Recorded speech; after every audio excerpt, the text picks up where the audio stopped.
Alright guys, welcome back to the channel. In this video we're fitting the Rev G diverter valve. So that's it here, genuine VW Rev G diverter valve. And we're going to fit this on the car. So right now the car has a Rev D, and the Rev D is known for leaking and different stuff like that. But it's a massive debate what one's actually better, the Rev D or the Rev G. So I know in the UK tuning scene the Rev G is highly praised and it's the one to go for. But in America, a lot of people are saying the Rev D is the one to fit. So what we're going to do is, we'll take the car out, we'll do some logging on the computer with VCDS, and then we'll fit the Rev G, and then we'll do some logging with the Rev G to see if there's any difference in values there. And also, I'll tell you as a driver if the car feels any different with the Rev G diverter valve. Anyway guys, make sure you hit the subscribe button. Let's get into logging the Rev D, and then we'll get into fitting the Rev G. And let's get into this video. Smash the subscribe button, let's go. Plan now is to take the car on the motorway. There's an entrance just there to the motorway, and just log the car. So put it through some revs. I've got VCDS running. So this is a hill, so I don't want to do it here. I'll just do it anyway. Let's go. Third gear. 5,000 RPM, 6,000. I just got a bit scared there because we're coming around the bend and it's 0.5 degrees. But what I'll do is I'll go into the far lane. I'll fourth gear, we'll do a pull now. Let's get in that far lane.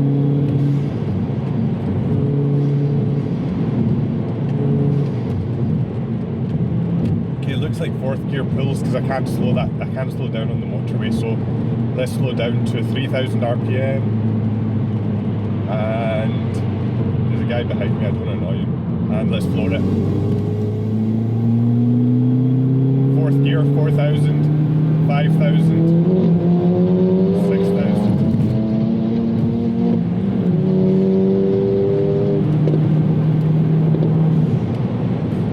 Oh, it's that guy, the EcoTune guy with his 400 brake Polo. I'm coming off anyway. I knew I heard that. I've just seen a guy shoot past. What's the chances? Just as I was logging. But that's a good reading we got.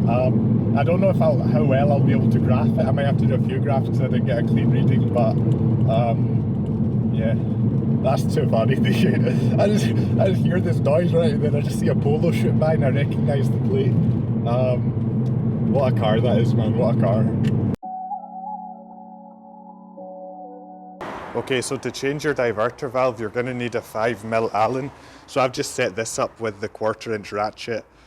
Just an adapter and then a 5mm Allen. I've also got the longer one, but I don't think there's going to be enough space for that. And I've got this one here that I might bring out if this isn't working. And I've got a few extensions, so we can make it work, but this should do the job. Let's get underneath. And let's just find the diverter valve now and let's get it changed over. Okay. Glories of going under a car. It's nice and solid though, we got our two pieces of support. Ideally I would have wanted to go the other way, but let's have a look. That's it there, the diverter valve. So I'll try and get them off. Those bolts look really rusted, but I'll try and get them off. The bottom two, I think they should be alright. I can't see the third one, but I can see two. So what I'll do is I'll get them off and then I'll update you guys. Connector's in the way. That's probably the best bit of action, is to take that connector off first. Okay, I'm gonna go get a screwdriver, sort of flathead, and we'll get that connector off.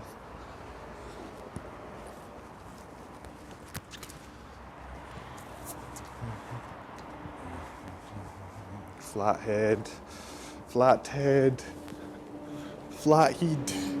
There we go. Let's get the connector off.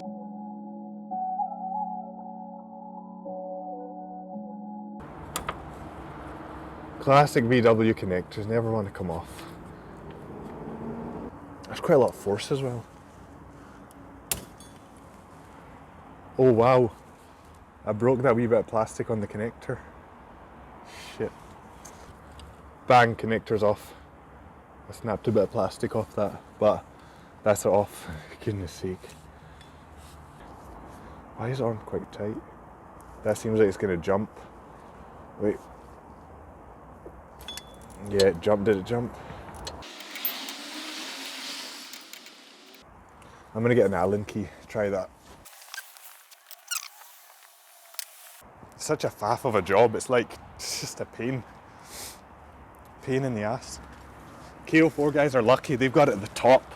Just nice and easy. Chilling. And then KO3, us KO3 guys have at the bottom. Okay, let's try this again. Got a wee extension now, that should help me get the top one, hopefully. Oh man. What a job this is, just tedious. And it's, I'm not even kidding, it is stressful.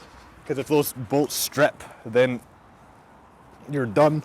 We're done out here.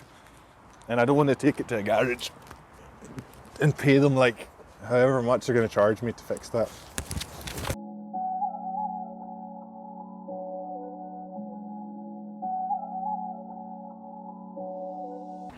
I took the third bolt off and this literally just fell apart.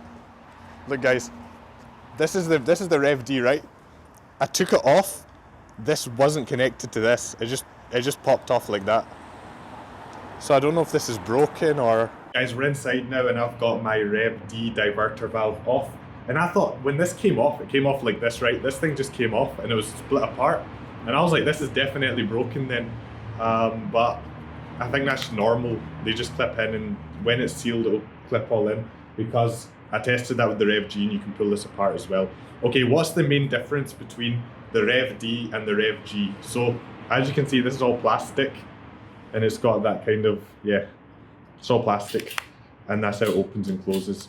This is the Rev G, which has the rubber. And supposedly this provides a better seal. That's why all the UK tuners are recommending this. It provides a better seal. But the problem with this, or the downside of this, is that eventually it will rip. If you're on a stock car, maybe not, but if you're on a tuned car, sooner or later it will rip, so it kind of becomes a serviceable item. But with this one, it will never fail. Supposedly, or it fails in very few cases. But the problem with this one, especially for the Mk5 GTI, because that's got the KO3, this can leak. So this is known to leak. So it'll never fail, but it can leak boost. So your car isn't going to feel as sharp. But this one, when it's working, seals the best. So we're going to try this one out, do some more logging, see if the car feels different. And then we'll just go from there, because I know in newer cars this might be perfectly fine, but a lot of people say this is the one that you should have with that turbo on the Mk5 Golf GTI. So Rev G, Rev D, let's fit the G, go for a drive, do some more logging, and then we'll look at all of the results at the end. Guys, if you've not subscribed yet, guys, it's test drive time with the Rev G installed. Okay, what we're going to do is we're going to go on like a wee short drive, just warm up the car. Because it's cold, so that's going to take like 5 minutes. So warm up the car, then we'll hit the motorway, because the map's not going to be running full boost.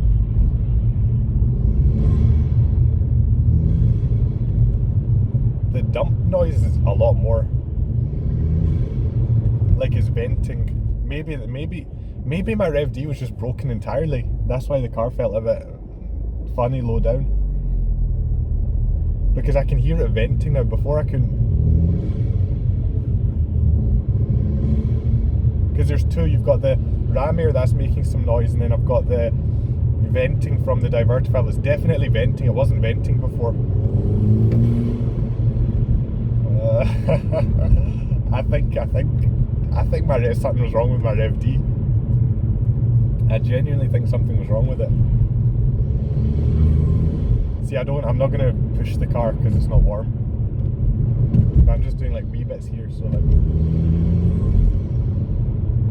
Okay.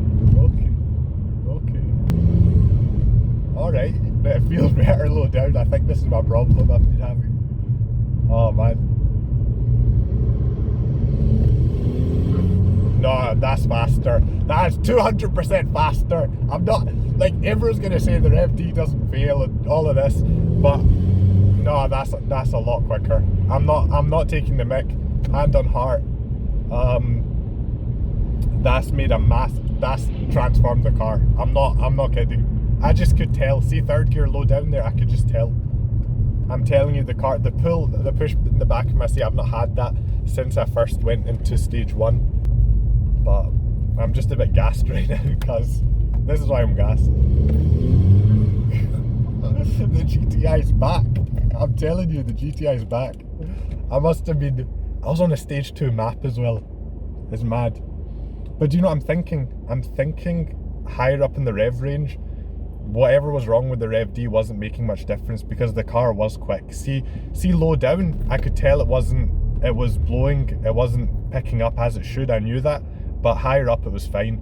And even on the dyno it was producing good figures, so maybe in higher gears it's not going to make much difference. Yeah, see, it picks up, it's not... Throttle response is there, it doesn't feel like it's blowing air, it's getting on boost. I don't want to bash the Rev D too much because it might work perfectly well on people's cars, but for me, for the Mk5 Golf GTI, Rev G, gear 30 miles an hour, let's go. Oh my god, that's quicker. It's immediate as well, I can hear the turbo flutter, I can hear it venting. Oh, the turbo flutter is so good. I never had that before. You come off and you hear the... You hear that? Do you know what I might do now, guys? Is I might book it into EcoTune just to get it on the dyno again. Because... I don't know. I might book it in to get it on the dyno again. Because I was having problems with fuel trims last time, and I think that's because my intake was loose, so I've tightened that up, sorted that out. I've gone from Rev D to Rev G, so I might need to book it into EcoTune to see the damage, see what's going on. I've talked so much, I don't even know how much I'm going to show you guys, so let's head back to the unit. Looking at the graphs, that's the full one plotted for the Rev G, and that's the full one for the Rev D. And from this graph, they're both working as expected, specified and actual boost match completely fine. I've got two graphs of two pulls. That's from 2640 RPM all the way to about 5000, and this one is the same. This is for the Rev D diverter valve, this is for the Rev G. Just a disclaimer, these readings aren't really that good at all because I'm not foot flat. If you're on the motorway, you're coming on and off looking at traffic, you can't really get that good of a reading. But that's the Rev G, that's the Rev D. I mean, they both seem to be working fine. You could say that the Rev D isn't matching the value it should be, but then this is dropping off as well at the same time, so I could be coming off the accelerator. So it's all a bit, the result, the logging is nowhere near perfect, but that's just some charts as well from the logging sessions. I said, guys, the logging isn't perfect, but it is actually showing the Rev D's doing what it should be doing. But in my experience, the Rev G's is completely transformed the car. The throttle response is better. There's turbo flutter that I've never had before. That's a bit odd because people in forums are saying the Rev D gives you turbo flutter, but I'm getting it from the G. So yeah, the throttle response is better. The car's picking up better. I felt at low revs before I was blowing a lot of air. The car wasn't picking up. It wasn't that torquey low down. The Rev G's fixed all of that. On the motorway run though, the car does feel quite similar. That's getting into higher gears and higher RPM, so I don't think it's made much difference there in my case. The Rev D was probably doing its thing higher up the rev range, but at least from about 2000 to 3,500 RPM, the Rev G's transformed the GTI for me. That's why I'm so gassed in the video, because the car feels so good and it hasn't felt like that in a while. Anyway guys, I hope you enjoyed that video. If you did, smash the subscribe button. I know this one got quite long, and I'll see you guys for the next video, and peace.